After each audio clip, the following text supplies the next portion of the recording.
सतगुरु माता सुदीक्षा सविंदर हरदेव जी महाराज की जय।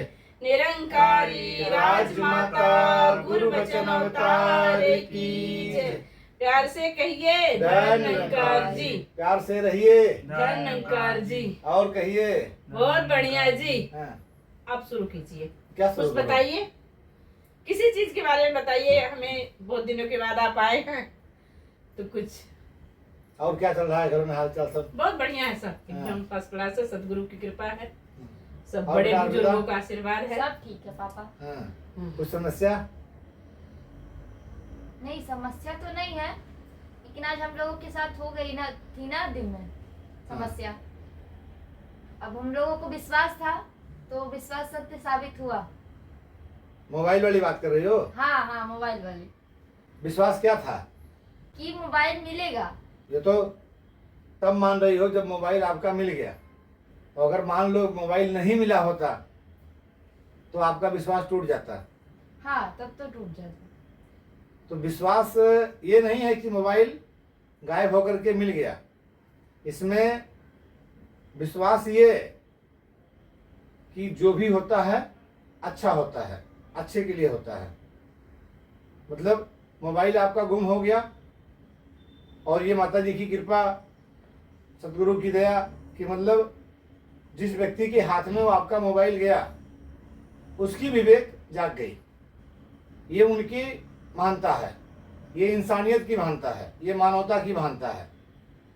ये आपके विश्वास की महानता नहीं है। और आपका विश्वास अगर इस पे था कि आपका गुम हुआ चीज मिल जाएगा या मिल गया तो आपका विश्वास बना, तो ये कहीं ना कहीं कच्चा है, ये टूट सकता है। क्योंकि अगर मान लो वो मोबाइल ना मिलता तब तो आपका विश्वास टूट जाता।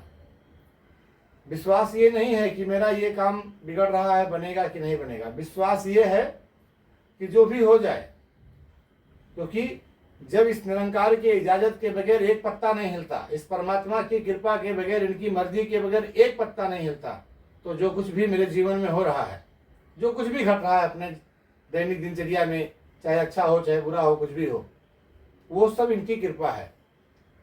मोबाइल मिले तो भी इनकी कृपा, नहीं मिलती तो भी इनकी कृपा, गिरी तो भी इनकी कृपा, बच गई तो भी इनकी कृपा। मतलब हर हाल में प्रभु की कृपा। क्योंकि प्रभु की कृपा से ही जो हमारे शरीर में जो सांस अंदर आ रही है और जा रही है, पूरा जीवन ही इनकी कृपा पे है।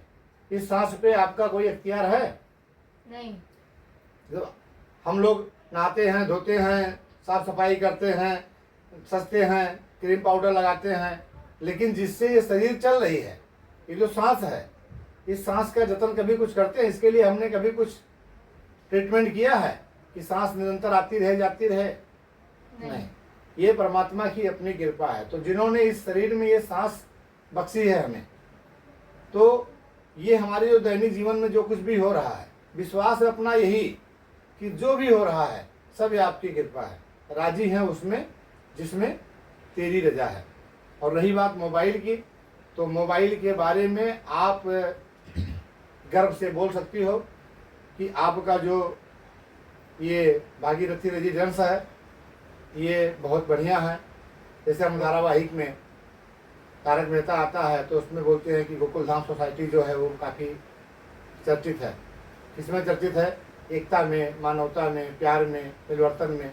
तो ऐसे आपकी जो सोसाइटी है, क्योंकि जिस बंदे ने आपका मोबाइल जिसको मिला था, उन्होंने सोसाइटी के, चूँकि हम लोग उस ग्रुप में नहीं थे तो हमको नहीं मालूम पड़ा, लेकिन उन्होंने सोसाइटी के उस ग्रुप में वो मोबाइल का फ़ोटो खींच करके डाल दिया था कि ये किसी का मोबाइल, मराठी में लिखा था कि ये किसी का मोबाइल गिरा है और वो मेरे पास है, वो आकर के अपना ले जाए।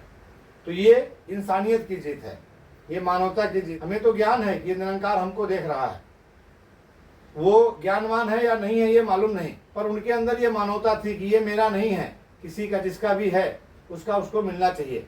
उनके पास और कोई माध्यम नहीं था, तो उन्होंने क्या किया, उन्होंने उस मोबाइल का फ़ोटो निकाला और अपने पूरे ग्रुप में, क्योंकि गिरा था अपने बिल्डिंग में, बिल्डिंग से नीचे गिरा था, तो जाहिर सी बात है किसी बिल्डिंग वाले का ही। तो उन्होंने पहला काम किया कि उसका फ़ोटो निकाला और उसको सोसाइटी की जो ग्रुप है उसमें उसको उन्होंने डाल दिया। तो जो विश्वास की बात कर रहे हो, विश्वास मिल गया तो आपको लग गया कि हाँ माता जी कृपा मिल गया। अगर मान लो मोबाइल नहीं मिलता तो आप बोलती है अरे माता जी ने हमारे ऊपर कृपा नहीं किया। मोबाइल मिलना और ना मिलना ये कृपा की बात नहीं है। कृपा की बात तो ये है कि हमारे अंदर जो सांस हमारी जो चल रही है, ये कृपा की बात। सदगुरु ने हमें जन्म दिया, सदगुरु ने हमें जीवन दिया है, और खाना पीना उठना बैठना ये सब तो अपने अपने प्रारब्ध के हिसाब से, अपने अपने भाग के हिसाब से ये मिलता है। पर हमारा जो कर्म है, अब वो मोबाइल, कृपा ये जानो सदगुरु की कि मोबाइल गिरने के बावजूद भी हम पांचों लोग शुक्र कर रहे थे सिर्फ मालिक का। अपने घर में कोई विवाद नहीं था, कोई क्लेश नहीं था, कोई झगड़ा नहीं था, कोई तुतुमा में नहीं था कि आपने ऐसा किया, आपने ऐसा किया, आपके कारण हुआ, उसके कारण हुआ। हम लोग क्या अरदास कर रहे थे कि जैसे माता जी की इच्छा, अगर माता जी को मंजूर होगा मिलना तो मिलेगा, हमसे ज़्यादा किसी को और ज़रूरत होगी तो वो ले जाएगा। क्योंकि देने वाला कौन है? देने वाला ये निरंकार है, देने वाला सदगुरु है। अगर वो 8,000 10,000 की मोबाइल जाएगी तो ये 20,000 का देगा। मांगना हमें किससे है? मांगना हमें इस निरंकार से है, मांगना हमें इस सदगुरु से है। और भरोसा इस बात पे नहीं कि मेरा काम बन जाए, तब भरोसा नहीं। ये आपके पति हैं, अब आप इनको बोलोगी क्या, साड़ी लेके आओगी तब पति मानूंगी, आइसक्रीम लेके आओगे तो पति मानूंगी, मतलब आप अपनी डिमांड पूरी कराओगी तो पति मानोगी, ऐसा नहीं है। ये आपके पति, जिस दिन से आपकी शादी हुई उस दिन से अब ये आजीवन आपके पति हैं। ये आपको मान दें, सम्मान दें या कम दें या ज़्यादा दें, फिर भी ये आपके पति हैं, आप इनकी पत्नी हो। इसी तरह से सदगुरु जो है, सदगुरु हमारे जीवन का रक्षक है, सदगुरु हमारे जीवन की रक्षा करती है। विश्वास की बात करती हो, यही शादी आप दोनों की जब तय हुई, घर में एक भी पैसे नहीं थे। आपके पापा जी से हमने कहा कि शादी निरंकारी मिशन में होगी, उन्होंने कहा कि हमें कोई इतराज नहीं है, पर हमारे पिताजी हैं वो चाहते हैं कि शादी संसारिक पद्धति से होगी। तो हमने कहा कि हमारी माता जी ये सिखाती हैं, सदगुरु माता, कि हमें अपने बड़ों का सम्मान करना चाहिए। अगर आप कहते कि नहीं शादी संसारी होगी तो मैं कदाचित नहीं मानता, लेकिन चूँकि बात पिताजी की है तो हम उनकी भावनाओं का कदर करते हुए इस बात को मान लेते हैं। फिर भी हमने कहा कि हमारे पास पैसे नहीं हैं, तो फिर ऐसे ही भावना जगी, माता जी सामने से बोल रही हैं कि आप हाँ बोल दो। हमने कहा माता जी पैसे तो आज थोड़े शादी हो रही है, और जब समय आएगा तो फिर होगा, आप हाँ बोल दो। और हमने हाँ बोल दिया। हम पूरे परिवार के चारों लोग हैं।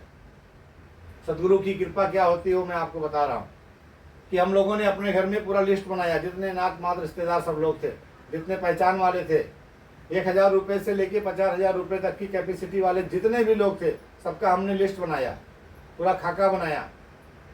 और सदगुरु की कृपा कि सिर्फ एक को छोड़ करके बाकी किसी ने 1 रुपया नहीं दिया। विश्वास की जो बात आती है, एक दिन जनरल प्रोग्राम चल रहा था, एक महात्मा दास सेक्रेटरीशिप कर रहा था, एक महात्मा आए और चंद पैसे हाथ में एक एक का सिक्का लेकर के 5-7 आए और हमारे हाथ पे दिए, बोलेगा उधर ये लीजिए। तो हमने कहा शायद किसी गीत पे आया होगा, महात्मा ने दिया होगा। तो हमने कहा महाराज क्या है? तो उन्होंने कहा कि ये आपकी शादी में पैसे खर्चे लगेंगे ना, तो ये आप पैसे रख लो। मैं वहाँ से वो पैसे लेकर के आया और इनको दिया। मैं बोला ये दो, सदगुरु ने पैसा दिया है और इसे आप रख दो, आपकी शादी साकुशल हो जाएगी। और निरंकार साक्षी है कि शादी साकुशल हो गई।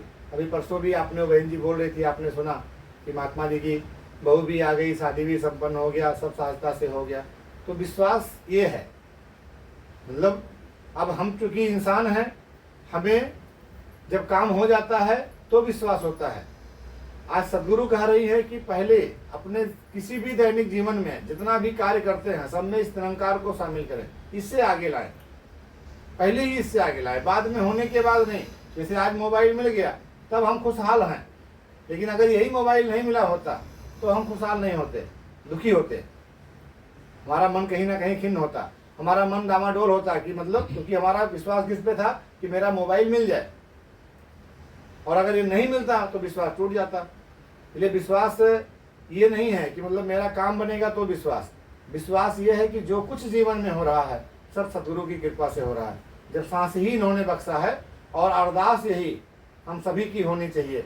हम सभी गुरसिख हैं, हम सभी ज्ञानवान हैं, तो अरदास यही कि हे दीनदयाल सच्चे पातशाह, सदगुरु माता सुदीक्षा सविंदर हरदेव जी महाराज, आप मेरे बारे में मुझसे बेहतर जानती हो, और आपकी व्यवस्था में, आपके हिसाब से मेरे और मेरे परिवार के लिए जो उचित हो, आप मुझे वही मार्ग दिखलाएं, आप मुझे उसी मार्ग पे चलाएं। क्योंकि हम तो अनजान हैं, हम तो हर पल पे वो गलती करते हैं, पल पल में भूल जाते हैं। तो इस हिसाब से इस घटना में जो आज मोबाइल की घटना हुई है, इस घटना में अगर कोई धन्यवाद का पात्र है, अगर कोई शुक्राने का पात्र है, तो वो व्यक्ति है जिन्होंने ये आपका मोबाइल आपको वापस दिया, क्योंकि उनकी भावना जगी, उनकी भावना जगी कि उन्होंने कहा है मतलब उसको देना चाहा। अगर वो चाहते तो फेंक देते, चाहते तो बेच देते, चाहते तो कुछ भी कर देते, लेकिन उन्होंने क्या किया, उन्होंने पहला काम किया कि जैसे ही मोबाइल मिला उस मोबाइल का फोटो खींच करके और डाल दिया ग्रुप में। आज सदगुरु हमें ज्ञान दे करके इसीलिए ज्ञान दिया है कि हम हमेशा निरंकार के भय में रहें, हमेशा परमात्मा के भय में रहें। हमें ये मालूम हो कि परमात्मा हमको देख रहा है, और जिस दिन ये एहसास हो जाएगा, जिस पल से ये एहसास हो जाएगा कि परमात्मा हमको देख रहा है, हमसे निंदा नहीं होगी, हमसे चुगली नहीं होगी, हमसे चोरी नहीं होगी, हमसे कोई गलत व्यवहार नहीं होगा, हम इसके भय में रहेंगे। तो आज हम सभी लोग मिल करके उनके लिए अरदास करते हैं, और जिन्होंने हमारा मोबाइल हमें वापस दिया है, और सिर्फ अरदास ही नहीं करते हैं, उनसे प्रेरणा भी लेते हैं और अरदास करते हैं सदगुरु से कि दीनदयाल दया करो, हम लोग भी ऐसे बने, हम लोग तो ज्ञानवान हैं, हम लोग भी ऐसे बने कि किसी भी चीज़ अगर किसी दूसरे की मिलती है तो उसे उसके पास तक पहुंचाने में मदद करें, क्योंकि निरंकार सब देखता है। समझ गए?